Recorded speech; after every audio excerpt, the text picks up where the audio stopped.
60 goals for Auston Matthews. Let's give a flag wave and a chug simultaneously if we can to Auston Matthews for 60 goals. Let's give it up for him in the chat.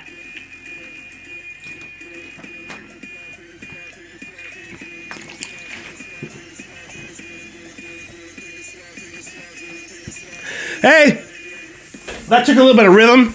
I kind of messed it up a little bit. But 60 goals for Auston Matthews. Man, so many records have been broken by this generation of the Leafs, right? So many records. This season alone has been a few, right? Most points in a single season by a Leaf. Most points by the Leafs team. Most wins by a Leafs team. Like, it's been craziness. And then over the past few years, we've seen a lot of records broken by these Leafs. And I really hope, someone was just talking with me on Instagram about it too, that like, I really hope that Leafs Nation can enjoy these things, because the truth of it is, doesn't matter what we believe, right? The reality is the Leafs could go out first round of the playoffs against the Tampa Bay Lightning, right? It could happen. Right? So because of that, that's why you got to learn to enjoy the small stories too. The individual efforts of players, the overall efforts as a team. You have to find other things to be happy about as well throughout a season, because it takes pressure off the big moments, right? Because now the crowd's in a better mood. The players are in a better mood. You got to be excited by these things. You got to. So I beg you, Leafs Nation, if you can hear me, tonight is a big night. Even though it's against the Detroit Red Wings and all that, tonight is a big night for the Leafs. It's a big night for Auston Matthews. History is being made in front of us. So please, I implore you, and you know I'm serious because I'm using words like implore, all right? I implore you, enjoy this time of Leafs Nation. Enjoy this time of Leafs history. Because win or lose, I'm telling you, you're watching something special, and you're gonna miss out. If all you're gonna do is whine and complain over the next little bit, I'm promising you, you're missing out on something special here. All right. Other special things were Campbell getting a shutout tonight. Boy, I love it when he gets a shutout, huh? Some nice defense there, and all of a sudden now, he's looking good again. Like that's any surprise to me. I never thought he was really struggling. I knew he just needed a team to be playing better in front of him, and they have been. They only gave up 20 shots tonight. 20 shots. Now, I know against a dangerous team or a weak goaltender, depending on how you look at it, 20 shots is more than enough to ruin you, right? 20 shots is enough for 4 or 5 goals if the team's doing it right. So, it doesn't mean anything necessarily, but when you combine that with what we see in the game of them locking it down, only giving up 20 shots that did not look all that dangerous, and when they were a little dangerous, our boy Jack was there, right?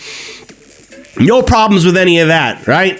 Played very well. And they even tried a new power play method tonight. I don't know if you guys noticed this, all right? Maybe they've tried it before and I just wasn't paying attention. But look, I made it easy. I brought this in for my coaching days here, okay? Look, here's some half ice. We'll just use the half ice side, right? Because we're talking about the power play now, right?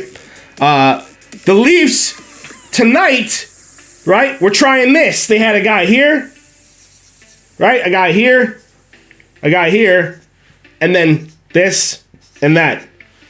That's old school, man. That's old school. The old W, you know what I mean? That's old school. I like that. Now, normally, regulation size. It was regulation size for those Leafs tonight. Listen, normally they do something like this. They go like this, like this, like this.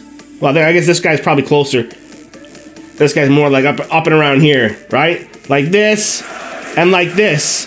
That's what they've been doing for years now, and everybody does this in the NHL. Everybody, this is their power play now. 3 across the middle, 1 right in front of the crease or behind the net sometimes. That's optional too. And then 1 defenseman to cover the entire blue line. And I hate this because if you take a sharp angle shot, that defenseman is always out of position, can never get to the boards in time, and you lose possession of the zone, not the puck, the zone, and then you have to regroup and do it all over again. I don't like that.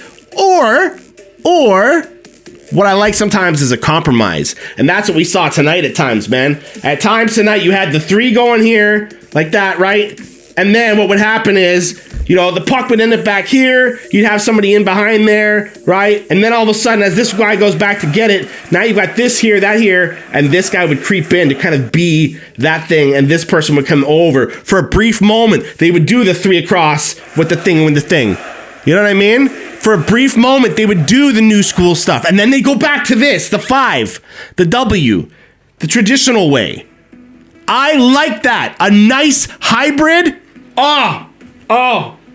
Because it didn't matter if they scored on the power play like that. It doesn't matter. What matters most is that you're dominating the power play. Okay, you don't need a goal because you're in the lead. They were never without the lead, so there's no point to freak out about that.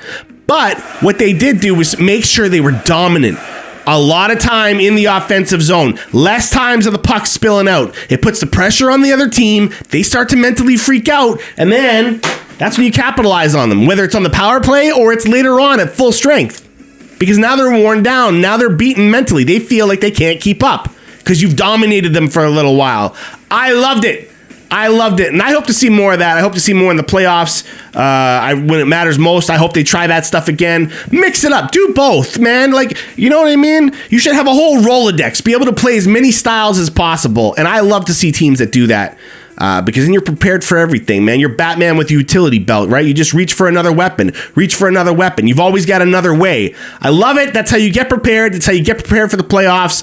Again, I know it's against the Detroit Red Wings, but so what, all right? You practice it now because you're going up against the Tampa Bay Lightning. We know it. It's locked in. Home ice advantage. Oh, and before we go, before we get into the comments and everything like that, what I really wanted to say, though, was do we even have a home ice advantage? That is a question. As we go into these playoffs, they were fighting so hard to get home ice advantage, and I gotta wonder if the Toronto Maple Leafs are even gonna have one. Because that's really up to us. That's up to you folks watching. That's up to me. That's up to everyone wearing this stuff over the next little bit, okay? When we enter these playoffs, please do not spoil the home ice advantage that these boys worked so hard for all season, okay? They worked hard to give you the extra game if it goes to 7. They worked so hard to make sure you got to start off each series in the first round, right? Or start off the series in the first round. They made sure that you get to be there, games 1 and 2, getting wild and crazy, starting things off right, okay? So please, if you're gonna go to the game, 1 or 2, please show up on time, fill your seat when the play is going on, all right? And make a lot of noise, because I swear to God, if I gotta watch another series where the whole platinum section, or at least the one that's facing the camera, isn't even sitting down till about 5 minutes into the period, I swear to God, I'm coming for you, man. Legally, I'm gonna figure out a way to legally get a hold of your tickets so you can't go to the game anymore, and I'm gonna give them to people that wanna be there. All right? So please, I beg you as we go into these playoffs, all right? Be loud. Be proud. Leafs Nation, we're ready to do it. I know you're ready to see it. I'm ready to see it. Let's get behind the boys. Let's get wild and crazy, all right? Just like you folks in the chat do for me every time you're here, setting off all kinds of alerts, following, subscribing, following along on Instagram, following along on YouTube. Man, the thing keeps growing, and that's all these interactions and everything. That's all of it. The comments, you name it. So please, join me for the party, man. Join me for the ride. It's going to be wild come playoff time. We're all going to have to start growing out our playoff beards, right? I'm going to give a quick trim before the playoffs start, right? And then we're in. And then I'm going to let it grow. Hopefully for a while. You never know, but you never know, right? So what did I miss? Let me know. Let's get into it now. I see a few of you sticking around still. So, hey, let me know.